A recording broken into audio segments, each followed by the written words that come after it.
Trump campaign national spokesperson Katrina Pierson. Katrina, nice to see you. Great to be here. Thank you.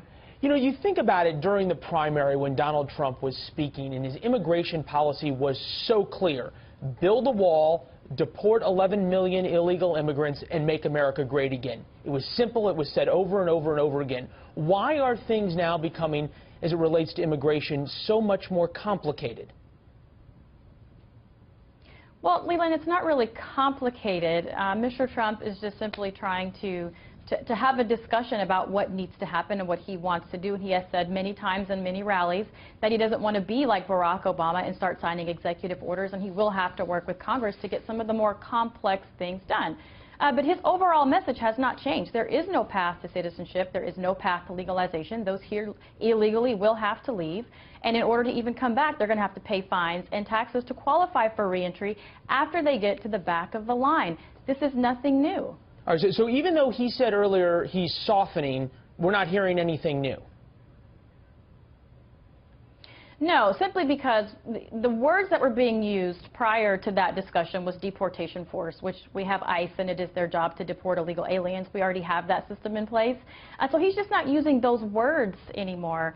And he does want to work with people, which is why he says that, in order to get this process done. Again, this is going to have to be done in Congress. Mr. Trump wants to make sure that we have a good process in place, and we have to do some changing of our existing laws, not just enforce them, but we have existing laws that are keeping people who are doing things the right way, they're unable to get here. So would it be fair to say that what we're hearing from Mr. Trump even today, or perhaps in his immigration policy speech next week that we know is planned, is really sort of a starting point for negotiation, or are those red lines for him?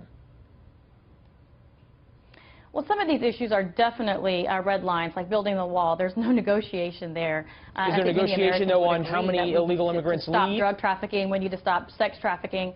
I'm sorry? I said, there's no negotiation on the wall, you say, but there is negotiation perhaps on who has to leave, when they have to leave, how they're going to be, quote-unquote, rounded up? Well, that is definitely the process that Congress will have to decide. So he's going to put forth his vision on what he thinks should be done and how it should be done in his speech. But really, we're talking about November and who's going to be the leader of this country. And there's really the only discussion on immigration we should be having are, here are your choices.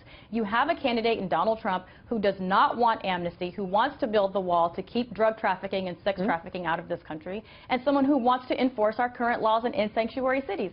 The other option, Hillary Clinton has already said in her first 100 days she wants amnesty. She doesn't like the wall, and she's just really not interested in enforcing these laws that we currently have on the books. Those are the two choices people have in November. All right. So you get to those choices, and you've laid out actually very clear policy differences between Donald Trump and Hillary Clinton.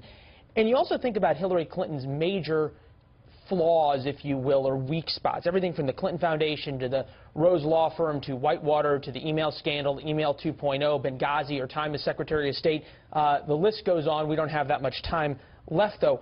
Why not hit her consistently on those things? Why, as we've seen over the past week, give her openings and give the press openings by going after Hillary Clinton on things like calling her a bigot or using these words that the press uses as distractions?